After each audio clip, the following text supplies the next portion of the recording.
Yo, what's up, everybody? Thank you for tuning in once again to the Unofficial Therapy Podcast. My name is Chris Kane, and I appreciate you guys for being here with me on this very special podcast holiday. I decided to wait between my last podcast and this one to put this out because this is a Mother's Day podcast. And what that entails is essentially a two-part podcast, but it's going to be the same amount of time, so don't worry. The first part, I want to talk about my mom and our relationship. And then the second part is mother figures for those who don't have their maternal parents in their life, but people who've kind of filled the void. I call these women angels because that's their impact in my life. Like, it feels angelic. Like, I didn't really deserve it, but they were there when I needed someone.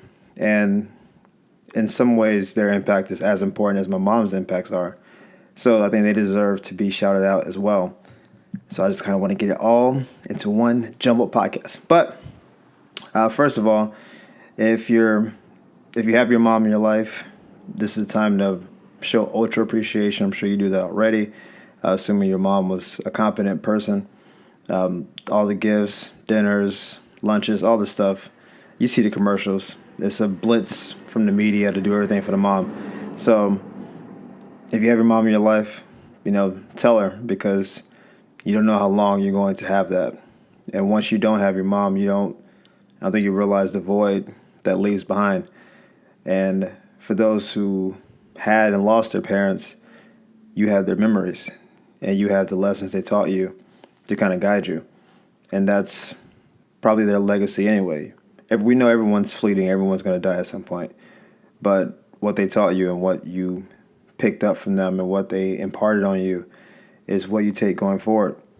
And I think you would be doing them a disservice if you didn't take the day and seize it using the skills and lessons they taught you to kind of adapt to the world out there. So, take those lessons and use them with care.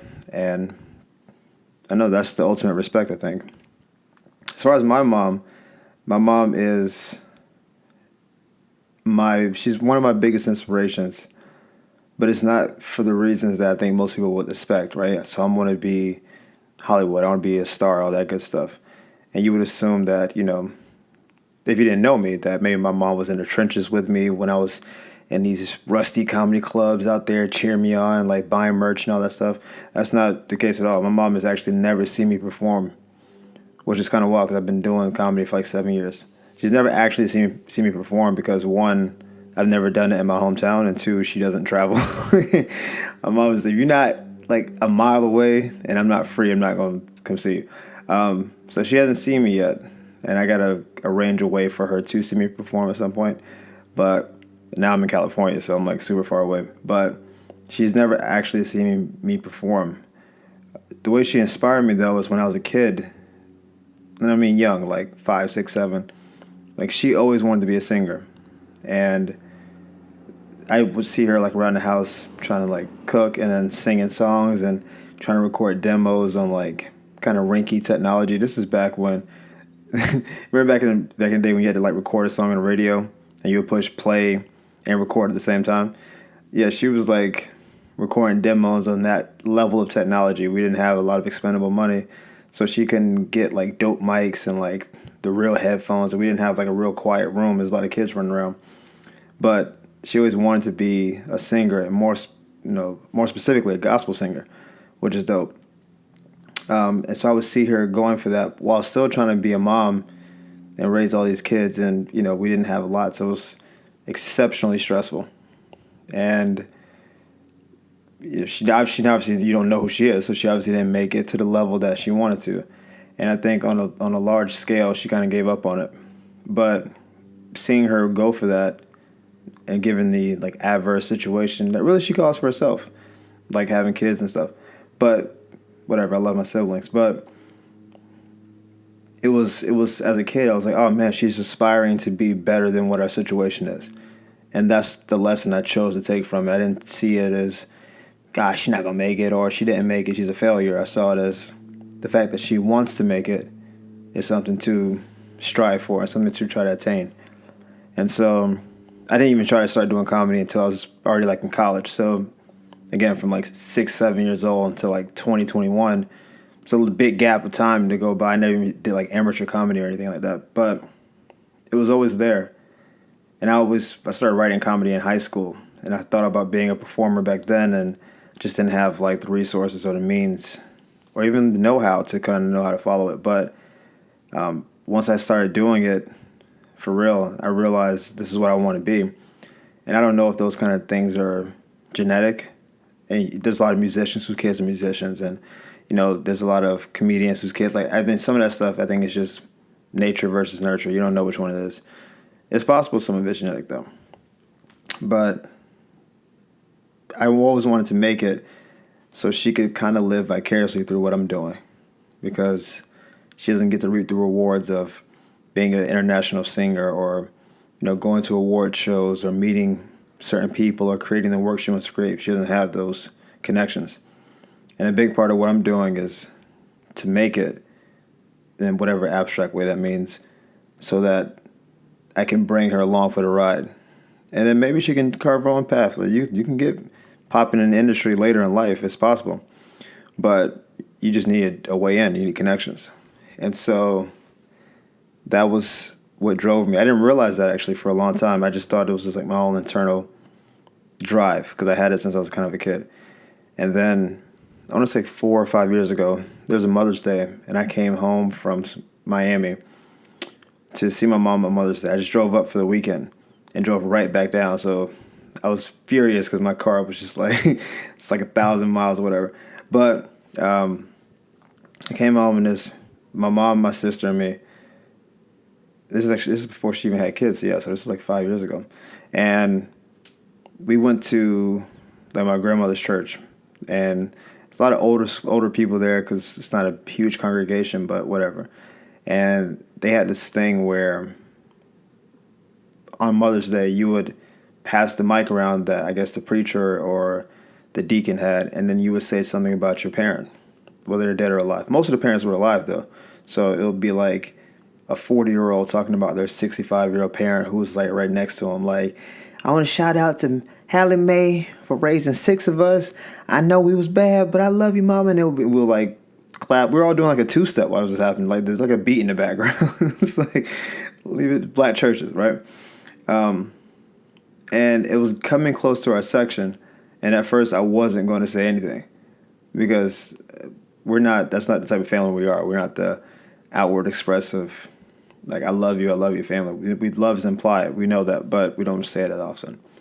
And as it got closer to us, I decided I wanted to say something, but I didn't have it all like mapped out in my head. I just know I want to say something. And it came to me, and I started talking, and I was telling my mom that, you inspire me. And I've never said those words to you. I just tried to go out and live it. And so maybe my work will speak for it. But since people are saying nice things, this is my chance to do that for you. And I said, you inspire me. And I think my biggest drive, other than just reaching my highest level, which is my most motivation, that's what drives me more than anything else in life, is just reaching the level I think I can reach.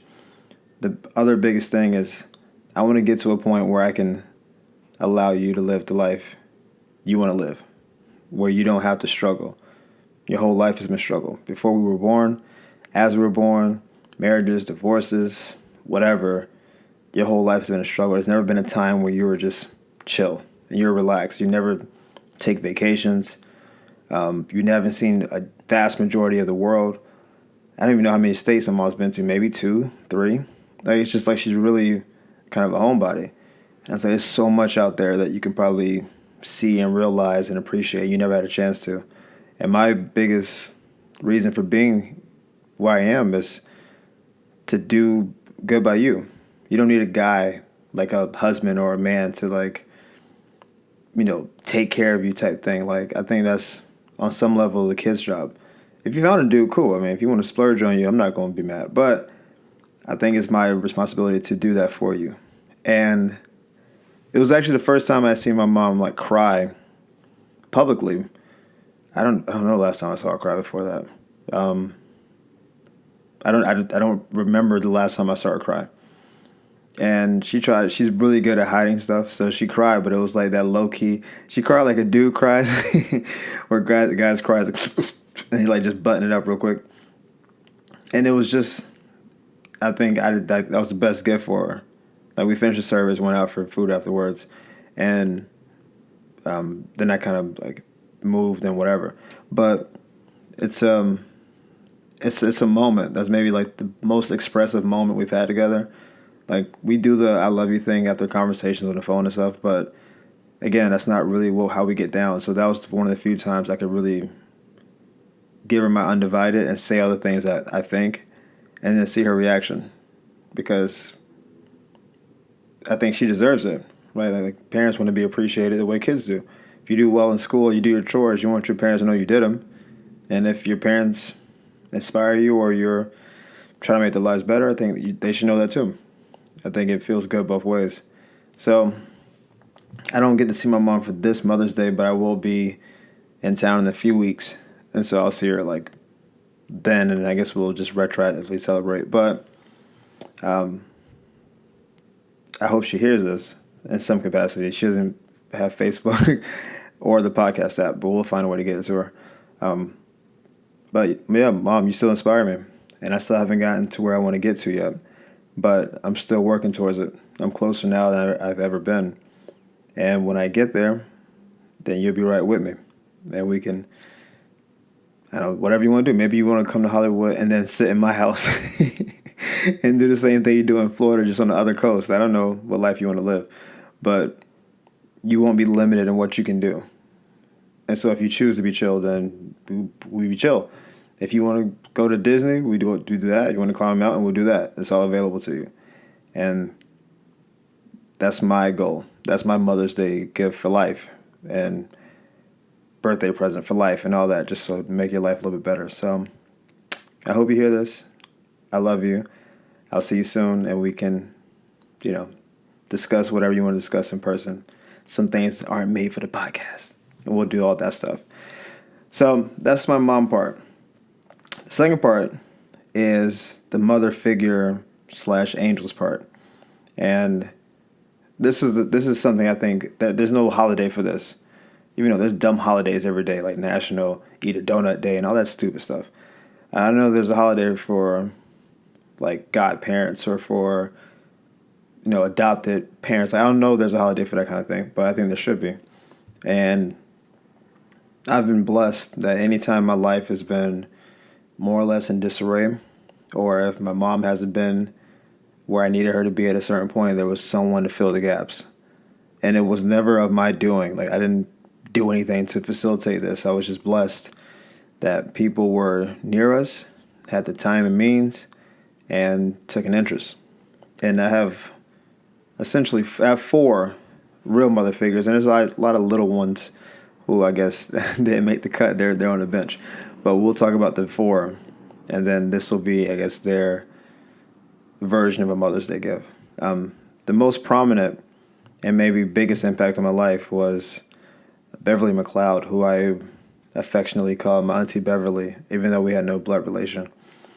She was the woman who took my siblings and myself in when our mom was not in the picture. There was a few years where my mom wasn't around, and my siblings and I were in danger of kind of being broken up or whatever.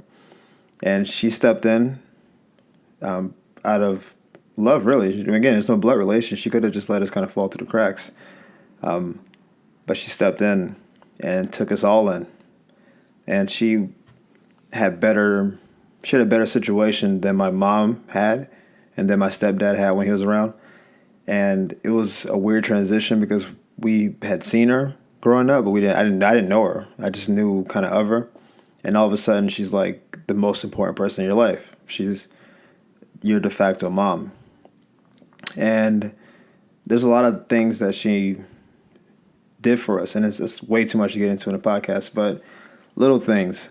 Like, I never had pictures growing up living with my mom. Like, I don't have any baby pictures anywhere, which is kind of sad.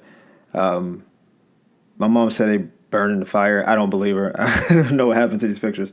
Maybe people didn't take pictures of me, but it seems weird. Like, you would think at my grandma's house, somewhere there'll be pictures. There's no pictures of me. Up until I was like maybe 5, and it's like one picture of me like wearing a church suit, but it's like way too big for me or something.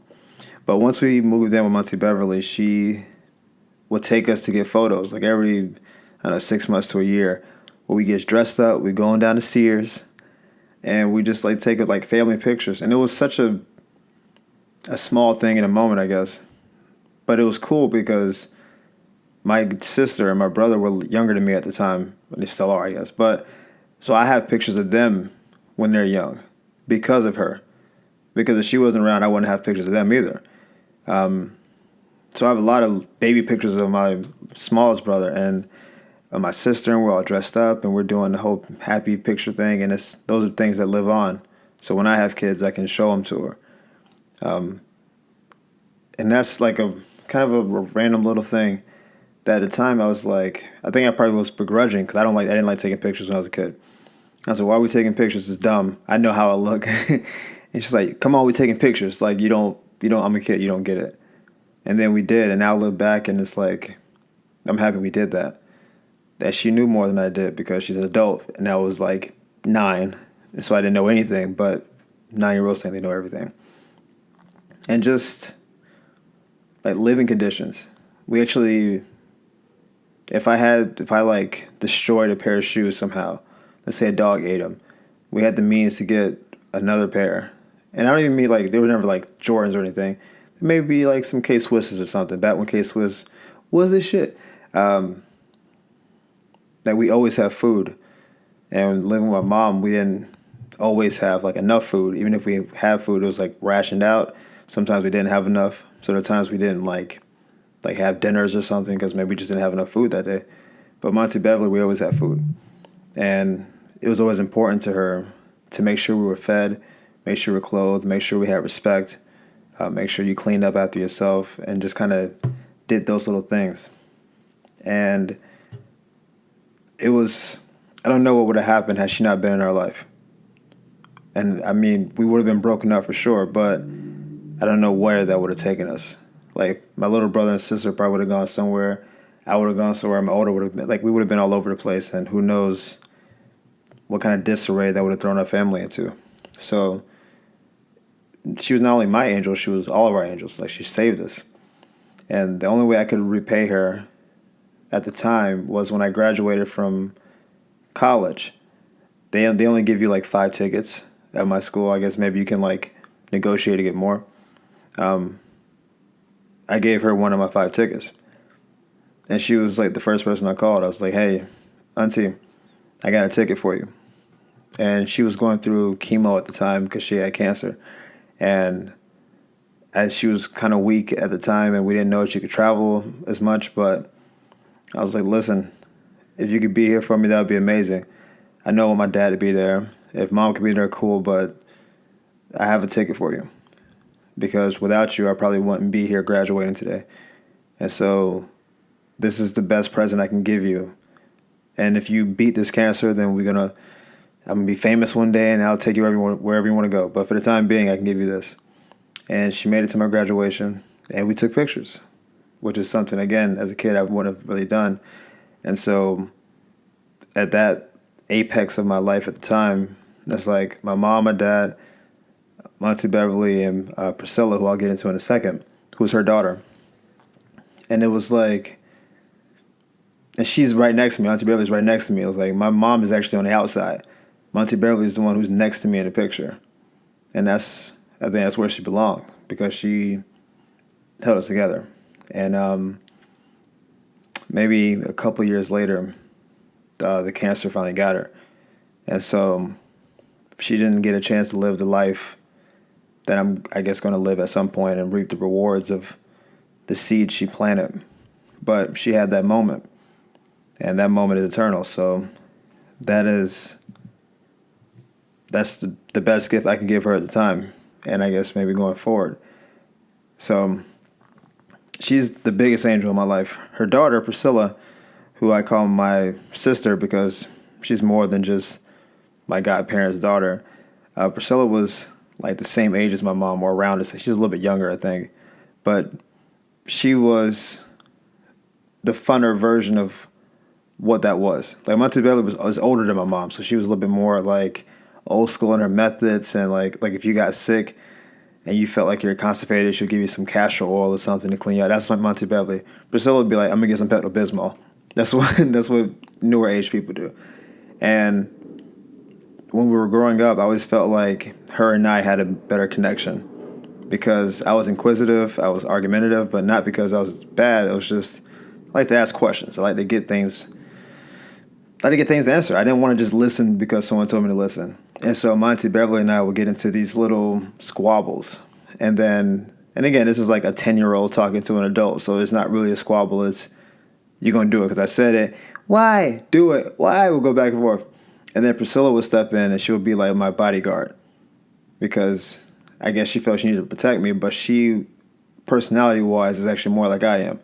Like she questions authority a little bit. She speaks her mind. And I think she saw more of herself in me. So when I was a kid, she took a liking to me, and she was always stepping in to defend me because I always felt like I was under attack, which is not true. But as a kid, you always feel that way. And so she was always there to be like, you better leave my baby Chris alone. And she kind of step in and kind of defend me, and that was awesome because I felt like it's nice to have someone on your side at any level of your life, especially as a kid. Like you want to have someone who's championing for you, who's fighting for you, and that's what Priscilla was. And for the record, she makes the best lasagna around. You probably have family members that make lasagna. Hers is the best. Put money on it. You know what I'm saying? I'm gassing her up like she can just make this for the world. But best lasagna in the world is my favorite food. She makes the best, and that's just what that is. So you come see me on that lasagna side of the game.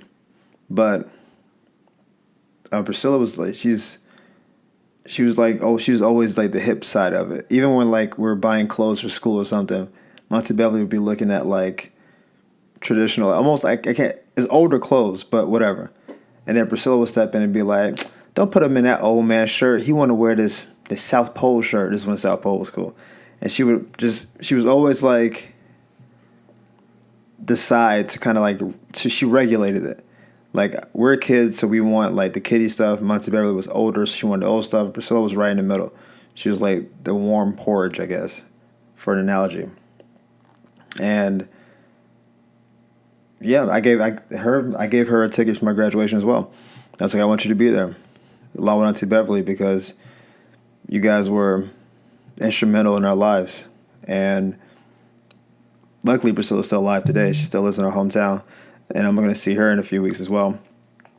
And she's still very much impactful in what we're doing. And I like to think on some level we were like her kids. Again, she's like not that much younger than my mom. So we're about at the age what her kids would be. And so I think she took a liking to us as if we were her kids, not like we were grandkids, which is what we were more or less that with Auntie Beverly. So this is my Mother's Day shout out to her because, again, her impact on my life has been as pronounced, and I feel like she was even more protective of me, which is what I needed at the time because, you know, having my mom not be there and then feeling like I'm under attack as a kid, you kind of feel like the world's turning on you a little bit. And then she was there to kind of like shield me from all those thoughts and fears and be like, I got you. Don't worry. The world's not going to take you down. I got you. And so shout out to Priscilla. It's my angel number 2. There's only 2 more. I know you guys are sitting there like, man, he's getting all sad and sappy. It's a holiday, man. All the podcasts aren't like this, but this is a special occasion. My third benefactor is Miss Jackie, who I don't think has social media, so I don't know how I can't tag her in this. But Miss Jackie came along later in my life when I was living with my dad. So this is post Auntie Beverly, post my mom. I'm not living with my dad. And I guess her and my dad were business partners initially. I don't even know the origin of how she came into our life. She was just, her and my dad did whatever they were doing. I think they had some business to get together, and I was always the kid in the house, but I don't know how much he wanted her to be involved in my life initially because I didn't know her at first. I would see her, but I didn't know her. And then maybe after a year or so of being there, I think she finally started asking about me more. Like, hey, how's your son doing? Oh, I'm in high school at this point. Oh, he's in high school. What college is he going to? Oh, he's going to Stanton. That's a good school. Yada yada. And she was an educator, and so she took a big interest in that. So that was her side. That was her angelic side of my life. Where when I was going through the school part, she was more helpful with the application processes and scholarships and that kind of thing. My dad never went to college, so him and I were going through the same experience. He's like, man, it's a lot of paperwork to fill out. I'm like, I know, I need you to help me with this. It's like we're sitting at the table, him and I are both overwhelmed by this. And then she can come in and be like, all right, you need to do X, Y, and Z. Go to your counselor's office, ask about blah, blah, blah. Your FAFSA has to be filled out at this time. And she was a lot more tech savvy. My dad is the worst technological person in the world. And I have multiple comedy bits about this, but let's just put it this way. My dad has 2 phones, and they're both flip phones today. 2 flip phones. That's the life he's living. And he's very happy about it. So he's not the guy talking. This all happened like 12, 15 years ago. So imagine how bad it was that he may have had a beeper then. I don't know. So that was her initial impact on my life, is the educational side. And my dad was a truck driver. And after my grandmother passed, I was really in the house alone for the last couple years. For probably the last 2.5 years in my high school, I would be in the house alone, essentially kind of raising myself while my dad was driving. And then he would come home and then be there for a few days and then go back on the road to make money. And during those times, there'd be times when I couldn't drive yet. So she would sometimes bring food over. She would check in on me, gifts, like all that kind of stuff. Like she was just like a intermediary to make sure I didn't fall through the cracks or whatever. I was a pretty responsible kid, but it's nice to have home cooked meals when you're like 16, because I would have left to my own devices. I'm eating ramen noodles and Pop-Tarts, happy, living the dream. And she made sure like we had nutrients and vegetables and all those things that I don't care about at 16, but you need. She was big in that regard. And even post that, like going into my more adult life, because she has kids and she knows my dad more than any of my other benefactors do, or my other angels. Like she knows my dad better. So a lot of our communication is around my dad and I's relationship. And she would ask me questions that my dad couldn't ask me to ascertain what I needed, right? So like my dad and I don't sit and say, Dad, I'm really struggling with this relationship. And like we don't have that kind of communication skills. So my dad would say, hey, how you doing, son? Fine. And then he would like go out and work on the truck. And then she'll come in and be like, how you doing for real? And it's like, well, I don't know, man. College is a little overwhelming or whatever. And I could talk to her for real. She was more of a confidant. And then I never thought she would betray me. Like I never told her something that I didn't want my dad to know. And then he came back. Jackie told me something. It never worked like that. Like she protected my confidentiality. But there was something I needed, though. She would be able to fill in the gaps. If I told her, I was like, man, I just feel like I'm overwhelmed. I'm working all these jobs. And she's like, listen, if you think you need a financial boost in the meantime, let us know. We can send you a little bit of something to kind of get you by. You don't need to overstress. School's more important than having 3 jobs in college. And it was that kind of thing. Because maybe I felt too prideful to come to my dad with it. But then she would be there. And then each time going forward, even up until like a year ago, if I'm really in tight times and I'm like, man, I'm working, but things are overwhelming, like I would reach out to my dad, but it would actually end up probably going through her, where she was the one who was more responsible and more on top of her game, and be like, hey, your dad said you needed like $200 for new tires because 2 of your tires blew out. What's your account number? I got you. And that was, and even to this day, again, this is a continuing thing now. She's just always kind of been there. And she has kids. She has grandkids. It's not like she didn't have a family of her own. But again, she and my dad had their pre-existing relationship. And I think she just saw the kind of kid I was at a young age and saw the adversity, but saw me kind of coming through it. And she wanted to be a part of it. And that's special. And it's, again, unnecessary, but she wanted to be a part of it. Even when she got to meet like girlfriends over the years, like I cared what her opinion was. It's like, hey, how do you feel about her? It's like, I like her. She's driven, she's heads on straight, she's crazy about you, I think that's great, or I don't think that's the right girl for you. And I took that advice to heart. It was like motherly advice, but there was something to it. And even to this day, like, she's still very much special in my life. So I know I'm not crying, but I'm thinking about all this stuff, and it's just now dawning on me, like how fortunate all this stuff is and how special it is to have people around you, because this is no blood relation. These people could have bowed out at any time, and they just stuck it out, and they want what's best for me. I don't think they want anything in return, really, and yet I still feel indebted to them. And I don't know if you can ever repay what they've given, but that's my pursuit, to at least pay off the investment by becoming successful, because I think that's what ultimately this is. They think I could be a success, and if I do that, then that's the repayment. But Miss Jackie's been very special in my life. The last angel in my life, and this is way more recent, is my meatball, I can't say my favorite client, but I'll just say it for the purposes of the podcast to kind of keep my favorite client, Jeannie, who, she's like the cool mom, because she's not as old as any of the other women I've mentioned. So she's closer to my age, but she's old enough. She's older than me to enough. That's awful grammar. She's older enough that I can still look up to her with some kind of like reverence. Jeannie's impact on my life is more like motivational. It's a weird side. I'm an ideas person. Anyone who knows me, like, I can churn out tons of ideas. Like, we should do this, whatever. I'm not great about execution though. And Jeannie is a let's get shit done type person, which is awesome. So I'll come with ideas, and I was like, I don't know how to do all this stuff. And she'll say, let me help you.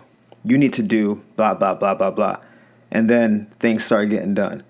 And it was like, oh man, I didn't realize that. I didn't know I needed that permit, or I needed this clearance, or so-and-so. And she's so like meticulous about the way she does her own business that carries over. And all she wants is to see me do well.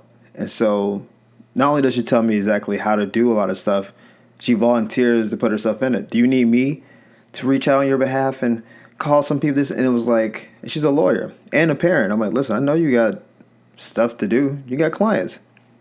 You have a kid. How do you have time to do all this stuff? And it was just more just like, I'll make time because you're important to me. You're special to me.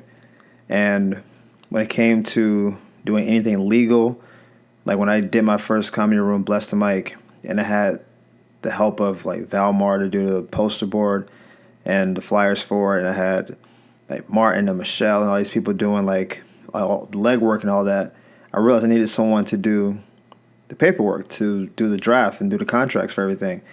And she was like, I got you. I'll draft the contracts for you. And then they sent contracts over, and then she made her revisions and sent it back. And it was more like I got a pro bono lawyer on my side doing work, holding shit down, because she wants the show to go well. And that's her only like motivation. Even when I started my fitness company that I have out here now, my Eudaimonia fitness thing, I was like, hey, I'm trying to get an LLC going. I'm not exactly sure how to do it. She's like, send me the name, send me the address, blah, blah, blah. I got you. And it was like, all right, I was just trying to get some, like, what should I Google or whatever. And then she's just been that person to me. We talked maybe a week and a half ago. And, like, she's super preggo and all that. And I'm so happy for her and Edwin. But she asked me how I was doing. And I told her I'm at an impasse where I'm trying to figure out what my next steps are, but I'm just getting past a big hurdle. So it's like I want to be proud of that, getting past that, and I want to be happy about where I am, but I don't want to be stagnant. So I don't know how to move to the next stage. Like, do I rest on the laurels? Do I like just keep grinding until I burn out? Do I reinvest. Like I didn't know exactly what to do. And she just gave me a little bit of wisdom. And it was like I was I wasn't in a dark place. I wasn't low. I was just more like kind of frantic. And she just calmed me down with a few words. And it kind of reset my chi or chakra or whatever. And it made things kind of clarify for me. And I was like, damn, she's, even from distance, she still has that part. She still has that effect on me. And of all the people I've mentioned, if I have like a pressing meeting or a thing I'm trying to do or an agenda, she's my point person. Like, she's my ace in the hole. And I thank her for it, because she wasn't even initially a good client. She actually blew me off for months. Like, I reached out to her to train, and then she just didn't respond for a long time. And then she started training, and then it became way closer than that, where she was like involved in like most intimate moments of my life. And like when I was really struggling with things or really at a high point, she was always there. And so